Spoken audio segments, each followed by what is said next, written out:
چند حدیثیں سن لیں، اس کے بعد سوالات. اور آج کیونکہ آخری جمعہ ہے تو تمام ساتھی انشاءاللہ ساتھ کھانا کھانے کریں گے.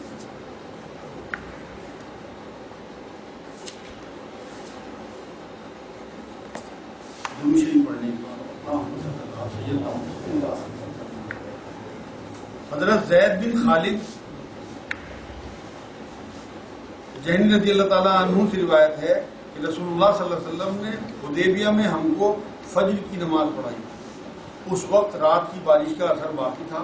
نماز سے فارغ ہو کر لوگوں کی طرف متوجہ ہو کر آپ صلی اللہ علیہ وسلم نے ارشاد فرمایا، کیا تم کو علم ہے کہ تمہارے پروردگار نے کیا فرمایا؟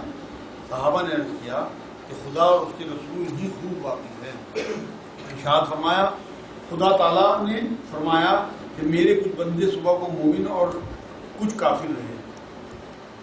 جس شخص نے کہا کہ ہم پر خدا کے فضل و رحمت سے بارش ہوئی، اس نے مجھ پر ایمان رکھا اور ستاروں کا انکار کیا. اور جس نے کہا کہ ہم پر فلاں فلاں ستارے کی تاثیر سے بارش ہوئی، اس نے میرا انکار کیا اور ستاروں پر ایمان رکھا. صحیح مسلم شریف کی حدیث پاک. مطلب یہی ہے کہ بارش کے بارے میں بھی آپ موسم، ستاروں یا کسی بھی طرف دھیان نہیں، بلکہ آپ کے ذہن میں بات ہونی چاہیے. وہ جو میں آپ کو کہہ رہا ہوں کہ جو اللہ کی معرفت حاصل کر لیتے ہیں انہیں اللہ کے ہر کام میں، اس پوری کائنات، اس دنیا، ہماری زندگیوں میں ایک کارنامے میں اللہ رب العزت کی کاریگری نظر آتی ہے.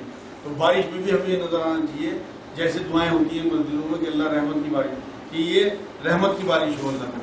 حضور اکرم صلی اللہ علیہ وسلم کا بھی معمول یہی تھا کہ جب بارش ہوتی تھی تو اللہ سے یہی دعا کرتے تھے کہ اللہ یہ بارش جو ہے وہ نفع مند بارش ہو. وہ اگلی حدیث آ رہی ہے. حضرت عائشہ رضی اللہ تعالیٰ عنہا سے روایت ہے کہ رسول اللہ صلی اللہ علیہ وسلم جب بارش ہوتے دیکھتے تو دعا فرماتے کہ اللہ بھرپور نفع مند بارش ہو. صحیح بخاری شریف کی حدیث پاک.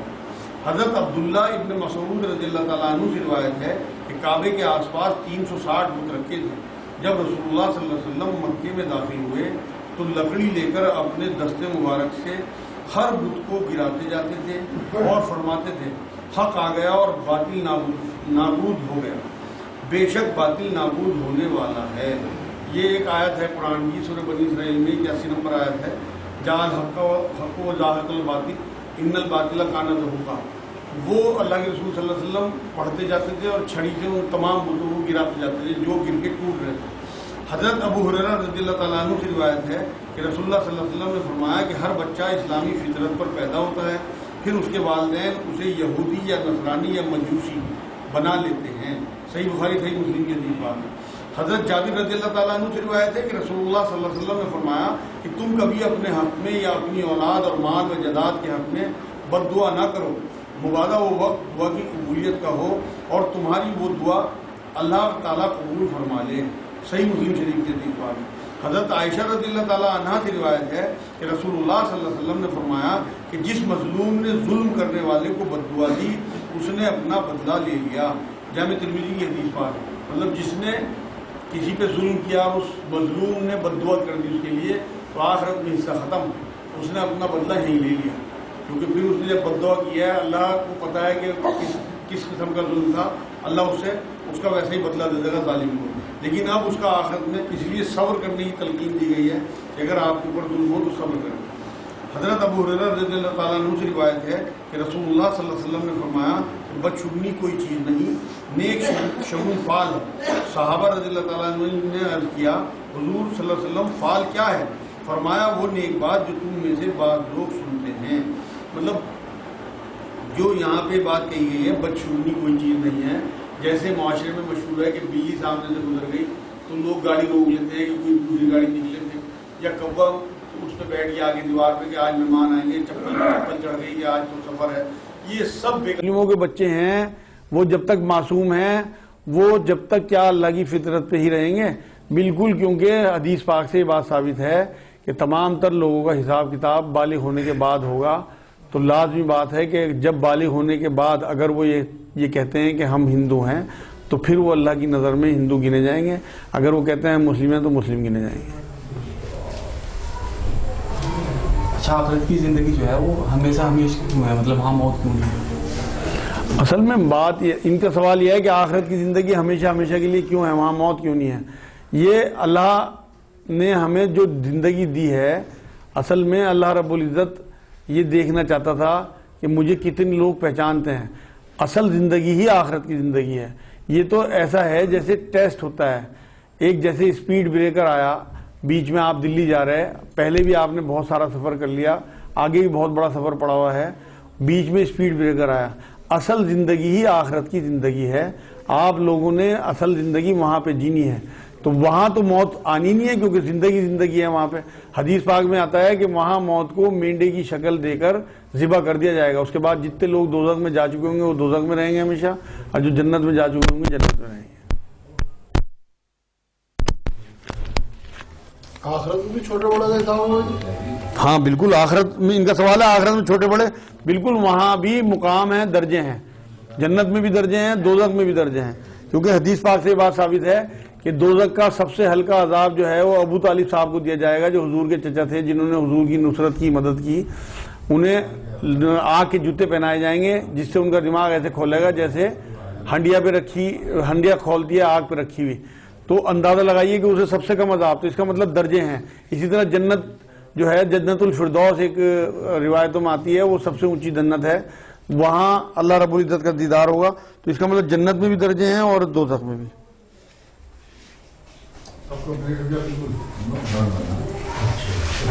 اور کسی کے ذہن میں کوئی بات ہو بھائی؟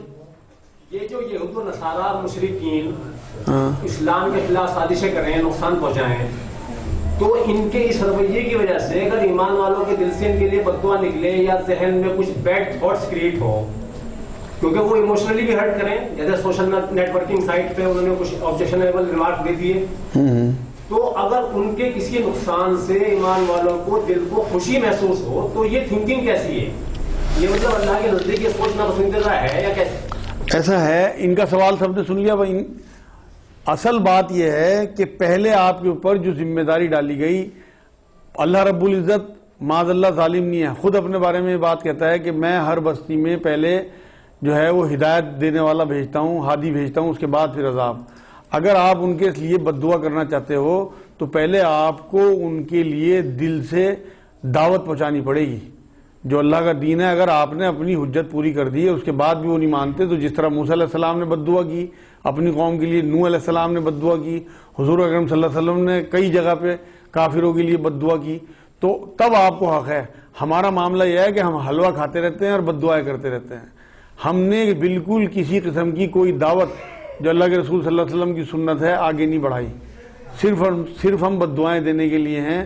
آپ بد دعا دینے کی بجائے, جب ہم کمزور لوگ ہیں, ہم دعوت کے معاملے میں دعوت کے میدان میں ہلکے ہیں, تو ہم بد دعا دینے کی بجائے دعا کیوں نہ کریں اللہ سے کہ اللہ تو ہمیں اسرائیل سے زیادہ طاقت دیتے, اللہ ہمیں ہندوؤں سے زیادہ طاقت دیتے, ہم کیوں ان کا برا چاہیں؟ ہم اللہ سے اچھا کیوں نہ چاہیں اپنے لیے کہ اللہ ہمیں طاقت دے دے. جب ہمیں طاقت مل جائے گی اپنے آپ ہم سے کمزور ہو جائیں گے. تو اس لیے بد دعا دینے کی بجائے دعا کرنی چاہیے اپنے حق میں.